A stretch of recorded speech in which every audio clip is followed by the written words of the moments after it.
라는 메시지를 증거하겠습니다. 힘겨운 삶을 가지고 예배 자리로 나오셨을 수 있습니다. 그러나 이 자리에서 하나님을 경험하고 흥겹게 돌아가시는 역사가 있기를 소망합니다.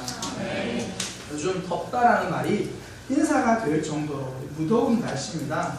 라디오를 틀면요, 바다에 대한 노래들이 많이 나옵니다. 그러니까 어떻게든지 간에 마음이 시원해주는 노래를 틀어주려고 뜨겁게 노력합니다. 그래서 바다에 대한 노래들 많이 듣는데요. 제가 최근에 라디오를 듣다가 송창식의 이 고래사냥이라는 노래를 들었어요. 저는 사실 그 세대가 아니거든요. 그래서 지금까지 이 노래를 별 생각 없이 들었어요. 근데 얼마 전에 이제 라디오에서 나오는 것을 가만히 듣는데 가사를 들어보니까요, 이게 보통 노래가 아니에요. 들으면 들을수록 가슴에 계속 울림이 남는 그런 노래였어요. 잘 아시는 가사입니다. 술 마시고 노래하고 춤을 춰봐도 가슴에는 하나 가득 슬픔뿐이네. 무엇을 할 것인가 둘러보아도 보이는 건 모두가 돌아앉았네. 간밤에 꾸었던 꿈의 세계는 아침에 일어나면 잊혀지지만 그래도 생각나는 내 꿈 하나는 조그만 예쁜 고래 한 마리. 자기의 꿈을 예쁜 고래로 이렇게 비유를 한 거죠. 그래서 자 떠나자 동해바다로 신화처럼 숨을 쉬는 고래를 잡으러. 저는 여름 휴가에 대한 노래인 줄 알았어요. 그게 아니더라고요. 낚시에 대한 노래인 줄 알았어요. 그것도 아니더라고요. 꿈이 없는 삶이 너무나 허무하고 너무나 힘겨워서 견딜 수 없다는 노래더라고요. 그래서 내 꿈을 찾아가겠다. 내 지금 급한 삶을 내려놓고 내 꿈, 그 조그만 예쁜 고래 한 마리, 내 꿈, 그거 찾아가겠다. 그런 노래더라고요. 왜 이렇게 꿈을 찾으려고 합니까? 사람은요, 일이 많아서 지치는 게 아니라 꿈이 없을 때 지칩니다. 소망이 무너지면 삶이 무너집니다. 반대로 소망이 있어야 살 수 있다는 거죠. 소망이요, 생명을 건져내기도 합니다. 그걸 경험하셨던 분이 옥하는 목사님이신데요. 지금은 소천하셨지만 개인적으로 굉장히 존경하는 목사님입니다. 옥 목사님께서 이제 처음 교회를 개척하실 때 열심히 목회를 하셨어요. 근데 1989년에 갑자기 몸이 너무 안 좋아지신 거예요. 그러니까 탈진이죠. 그러니까 위장병, 불면증, 어지럼증, 삐욕상실, 아무것도 못하게 되신 겁니다. 그래서 교회에다 이야기를 하고 1년 동안 쉬시면서 사모님과 함께 바닷가 쪽으로 가셔가지고 회복하시려고 하셨어요. 1년이 지나도 회복이 안 되는 겁니다. 그래서 목사님이 일단 교회로 돌아가자. 그러면서 이렇게 하는 게 기도했습니다. 하나님, 나아진 것도 달라진 것도 없는데 저는 다시 강단에 서야 합니다. 강단에서 말씀을 가르치고 외치다가 죽어도 어쩔 수 없이 다시 가야 합니다. 하나님, 저를 좀 도와주세요. 하나님, 저를 좀 도와주세요. 이렇게 기도하고 가셨습니다. 어떻게 되셨을까요? 아무런 변화가 없었습니다. 여전히 너무나 초라하고 비참하고 이렇게 기도해도 달라지지 않습니다. 우리가 경험해 보셨잖아요. 내가 정말 힘들어서 기도했는데 여전하지 않나요? 안 달라지잖아요. 기도할 힘도 없고 지쳐가는 상황. 우리도 너무나 많이 만난다는 거죠. 그때 옥하는 목사님이 드는 생각이, 그래, 내가 이제 마지막일 수도 있다. 그러면 성도들에게 로마서를 설교해야겠다.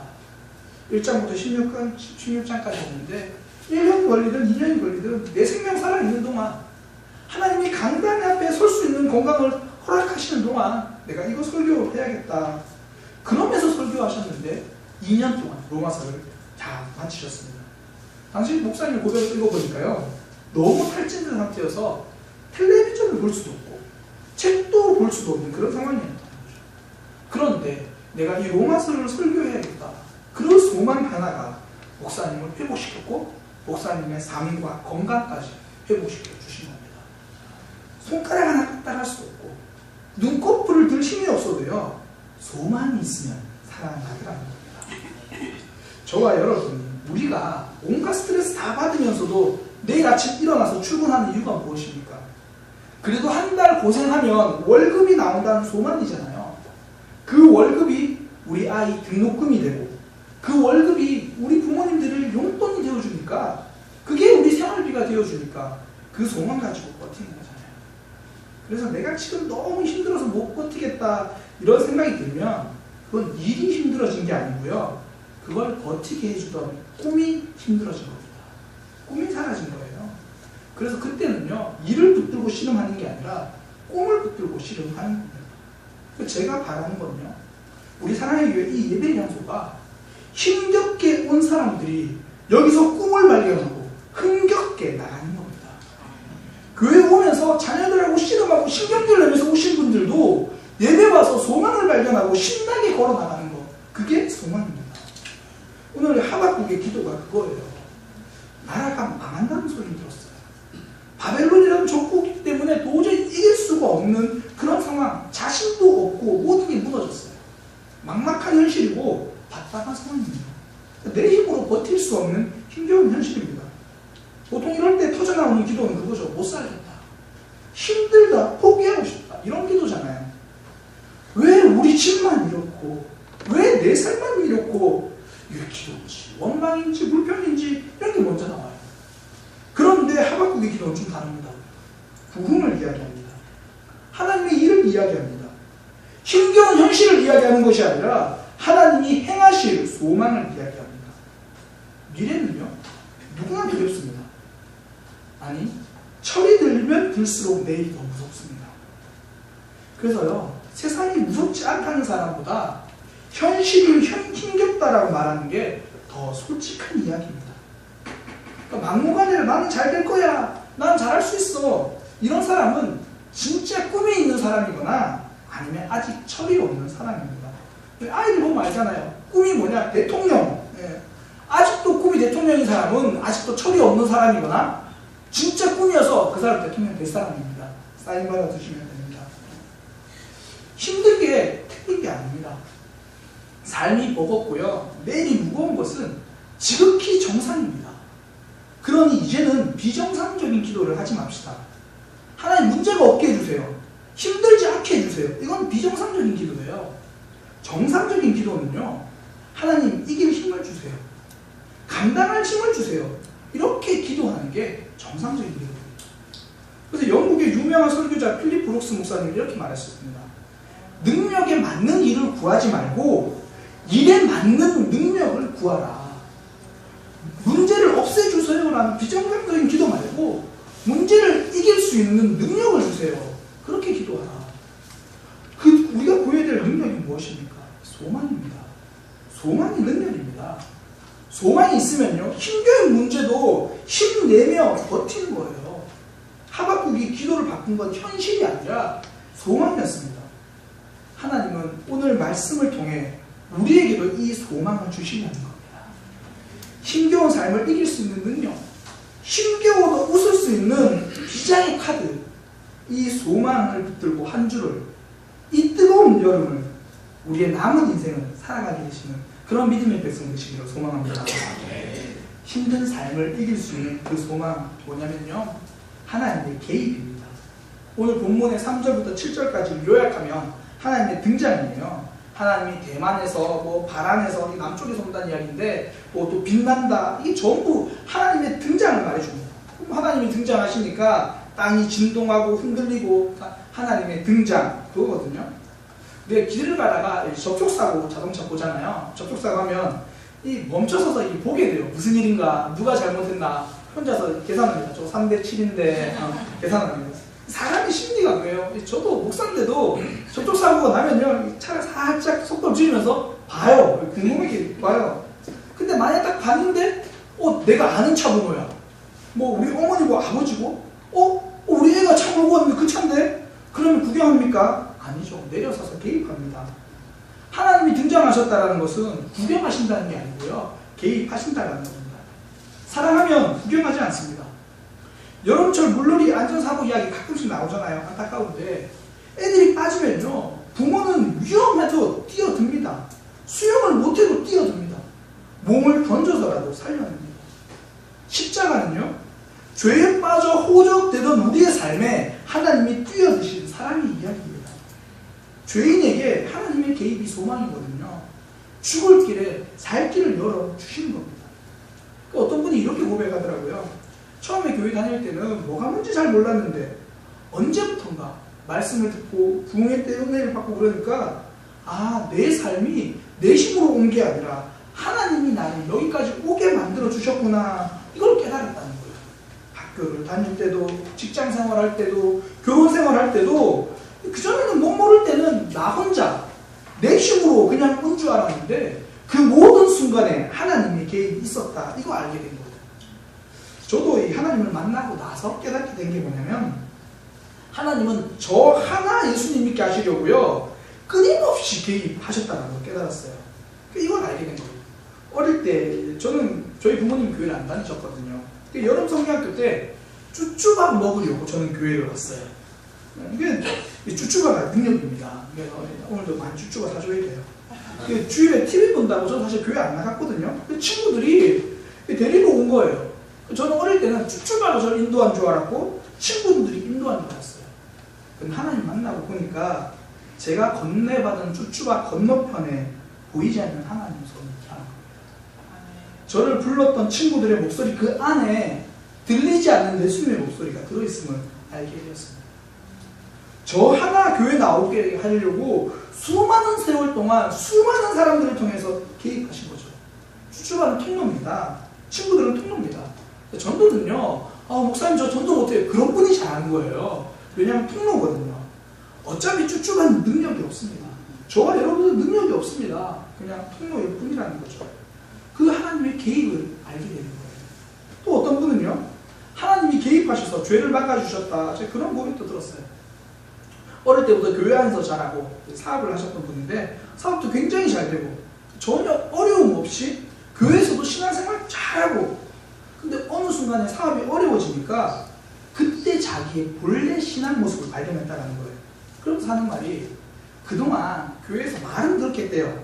하나님 때문에 성공했습니다, 하나님이 해주셨습니다, 말은 그렇게 했는데 속마음은 내가 이만큼 했는데, 내가 열심히 했는데, 내가 봉사도 잘하고 있는데, 그렇게 마음이 있었다는 거죠.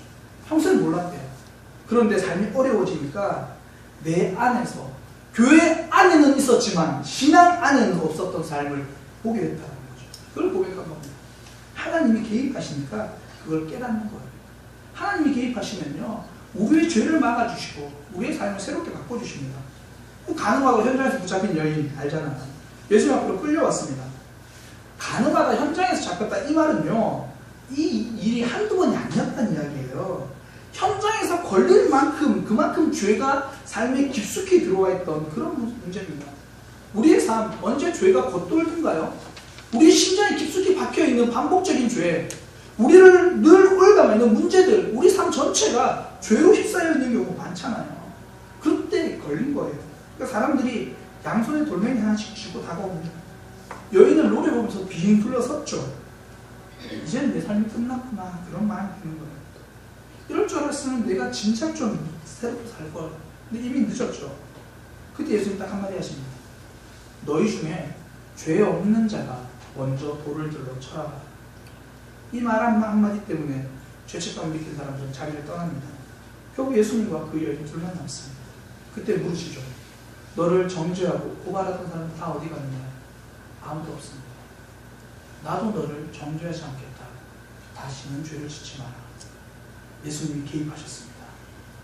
때로는 이런 아픔의 순간을 통해서도 개입하십니다. 그래서 우리를 살려주십니다. 하나님이 등장하시면요, 그냥 구경으로 관중석에 앉아 계시지 않습니다. 하나님의 등장은 구경이 아니고 우리가 뛰고 있는 경기장 안으로 들어오시고요, 우리의 직장이라고 하는 그 운동장 안으로, 학교라고 하는 우리 현실 안으로 들어오셔서 개입하십니다. 거기서 때로는 끊어주시고 때로는 막아주시고, 이것이 저와 여러분의 유일한 소망입니다. 왜냐하면요, 하나님이 개입하시면 변화가 일어나기 때문입니다. 변화가 소망입니다. 간음하던 여인도, 죄가 뼛속까지 들어와 있던 그 여인도 이제 예수님 때문에 새로운 변화가 시작됩니다. 계속 똑같은 문제로 넘어지고 늘 그것 때문에 힘들어했는데 이제 하나님이 개입하시면 새로운 일이 시작됩니다. 새로운 이야기가 시작된다는 거죠. 바벨론의 승승장구, 아무도 못 막을 줄 알았어요. 이스라엘은 우리 끝난 줄 알았어요. 그런데 하나님이 개입하시니까 그들의 삶을 변화시켜 주신다는 거죠. 우리 삶의 변화를 원하십니까? 하나님이 개입하시도록 삶을 내어드리는 역사가 있기를 소망합니다. 저는 운동을 잘못합니다. 그래서 족구나 축구를 하면요, 제 역할은 인원 맞추기예요. 상대팀과 인원 맞추기에서 들어가요. 그런데 제가 이제 담임 목사라고 이 앞에서 막 뛰고 그러면 이 남자 집사님들이 패스를 해줘요. 목사님 골 넣으시라고. 그리고 골 넣으면 굉장히 제 힘으로 넣은 것처럼 기뻐해 주세요. 목사님 잘하신다고. 축구를 못하시면 축구를 열심히 하시든지 지위가 올라가든지 둘 중에 하나 하시면 돼요. 그래요. 그런데 제가 어쩔 수 없이 인원 맞춤도 들어가서요, 뭐 내기가 걸리고 꼭 이겨야 되잖아요. 그럼 저희 그냥 전략이 달라져요. 목사님께 패스 안 하기. 전략이 달라져요. 제가 덜 개입하는 게 승리하는 비결이거든요. 저는 잘 못하니까 그럴 수 있어요. 근데 차범근 선수도요, 선수 시절에 이걸 경험했대요. 독일에서 막상 뛰는데 동양인이라고 같은 팀 선수도 처음에 패스를 잘 안 해주는 거예요. 그러니까 실력은 있는데 어떻게든 팀에 도움을 줄 수 있는 상황인데 공이 안 오니까 그 경기에 개입할 수가 없는 거예요. 그렇게 철저하게 차범근 선수를 처음에는 소외시키더라는 거죠. 우리 삶에서 하나님을 소외시키는 경우가 얼마나 많습니까? 하나님 개입하지 마세요. 이 문제는 저 혼자 할게요. 제 미래는, 제 꿈은, 제 직장은, 제 결혼은, 애들 문제는 하나님이 모르시잖아요. 그거는 제가 할게요. 개입하지 마세요. 사람들이 하는 오해가 있습니다. 하나님을 동행하는 분이 아니라 미행하는 분으로 생각을 해요.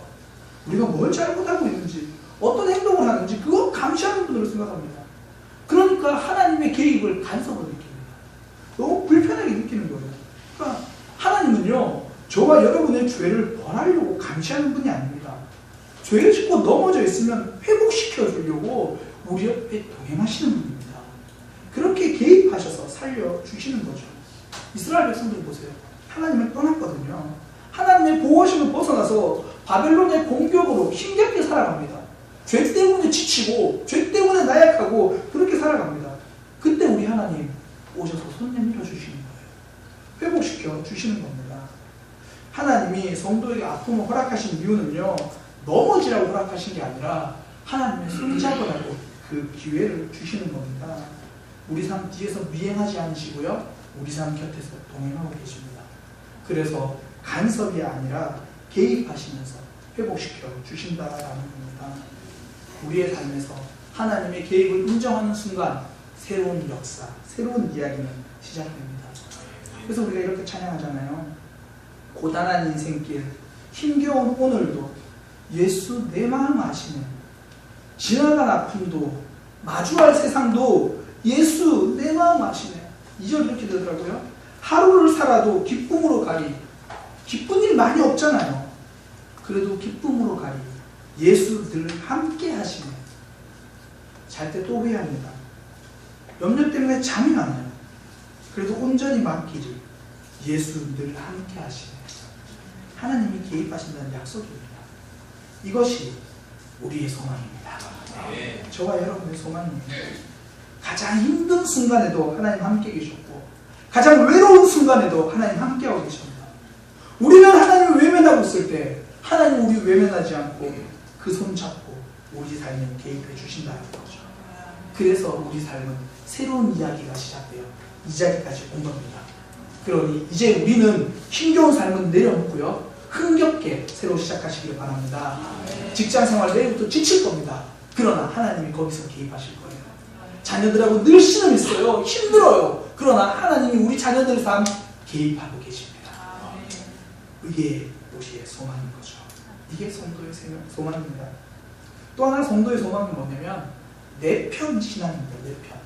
하나님은 내 편이다 이거예요. 8절부터 15절까지 내용은요, 하나님이 대적을 물리치신다 그런 말입니다. 보면 하나님이 뭐 강들에게 노여워하시고 바다를 향해서 성내시고, 이게 자연에 대고 화풀이 한다 그런 의미가 아니고요, 이 당시에는 강, 바다 그러면 악한 영이 머물러 있다 뭐 그런 생각을 가지고 있었어요. 그래서 어떤 번역은 이렇게도 번역을 했더라고요. 원래는 원어에는 물하고 바다로 되어 있는데 의미를 살려가지고 이 물 귀신과 싸우시고 바다 귀신을 물리치신다 뭐 이렇게도 번역이 되어 있습니다. 무슨 의미냐면 성도를 넘어뜨리려고 하는 세력과는 더불어 싸워주신다는 얘기죠. 우리 편이 되어 주신다는 겁니다. 삶에 어려움이 있고 힘들고 문제가 있어도요, 이겨내는 사람들의 공통점이 있습니다.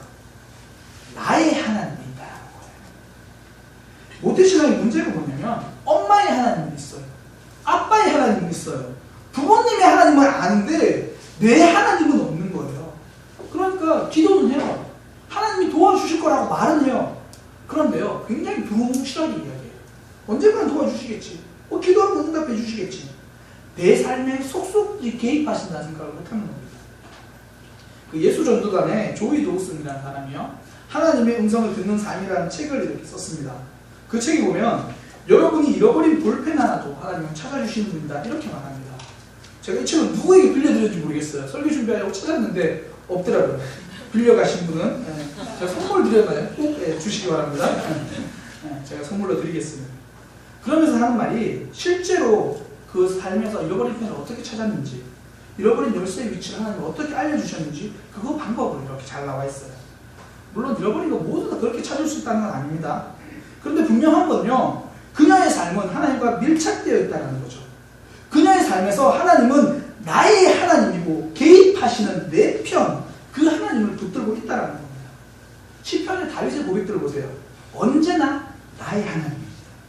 그러니까 다윗의 대적은 하나님의 대적이고 하나님의 대적은 또 다윗의 대적인 거예요. 내 편 하나님을 인식하는 신앙은 이제 두려움이 없는 거예요. 내 편이신 하나님이 문제보다 크시기 때문입니다. 그 다윗이 골리앗과 싸울 때요, 사울에게 먼저 그렇게 말하는 게 뭐냐면, 하나님은 제 편이세요, 그렇게 이야기합니다. 다윗이 골리앗과 싸운다고 하니까 사울이 걱정이 돼서 불렀어요. 야, 너는 소년인데 저 골리앗은 태어날 때부터 장수야. 넌 싸움이 안 돼. 이거 과연 이기겠냐? 그때 다윗이 뭐라 그러냐면, 제가 양을 칠 때 곰이 양을 잡으러 오면 제가 곰이랑 싸웠어요. 그때 하나님이 곰에게서 저를 건져주셨어요. 성경에 이렇게 기록해요. 여호와께서 나를 사자의 발톱과 곰의 발톱에서 건져내셨은즉 저 블레셋 사람의 손에서도 저를 건져줄 겁니다. 무슨 의미입니까? 하나님은 제 편이셨어요. 다윗은요, 곰을 만났기 때문에 하나님이 내 편이라는 걸 알았습니다. 사자의 발톱이 얼굴을 향해 왔었기 때문에 하나님이 내 편이라는 걸 알았습니다. 때로는 고난이 하나님이 내 편이라는 것을 경험하는 통로가 된다는 겁니다. 힘든 문제 있죠. 답답한 문제 있죠. 기도하세요. 하나님이 여러분의 편이라는 걸 증명해 주실 겁니다. 그 통로가 되는 겁니다.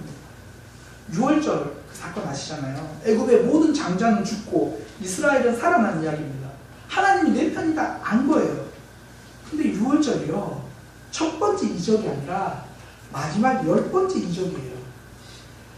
첫 번째 좀 됐으면 좋겠는데, 나일강이 피로 변할 때 딱 변했으면 좋겠는데 기대하잖아요. 하나님 이번에 응답해 주시나요? 근데 바로는 안 변해요. 두 번째, 세 번째, 7번째, 하나님 이번에는 응답하시나요? 기대했거든요. 여전히 안 달라져요. 우리 삶은 여전히 문제 있고 여전히 답답하고 여전히 아픈 문제 가지고 그렇게 있어요. 그러나 하나님이 준비하신 6월절은 언제나 계획되어 있습니다. 변하지 않고 그렇게 찾아오십니다. 우리가 깨닫는 게 뭡니까? 하나님은 역시 내 편이시구나. 나의 하나님이시구나. 7번째까지 응답되지 않아도요, 우리는 혼자가 아닙니다. 8번째까지 바로도 완악해도 하나님은 우리를 버리지 않으십니다. 아무것도 없는 광야에 서야 하나님의 역사가 보이고요, 조용한 골방이라야 나에게 말씀하시는 하나님의 음성이 들립니다. 내가 가장 힘들고 외로운 순간에 하나님은 여러분의 편, 내 편임을 증명해 주신다는 거죠. 그러니까 성도는요, 힘든 일을 만날수록 기도로 풀어가고 하나님을 기대하는 거예요. 내가 기도한 대로 혹은 그 이상으로 내가 모르는 방법과 방향으로 응답해 주실 겁니다. 하나님은 여러분의 편이라고 증명해 주실 것입니다.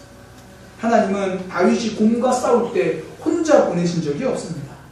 골리앗을 향해 달려갈 때 홀로 보내신 적이 없습니다. 여러분들이 월요일에 향해 달려갈 때 결코 혼자 보내지 않을 겁니다.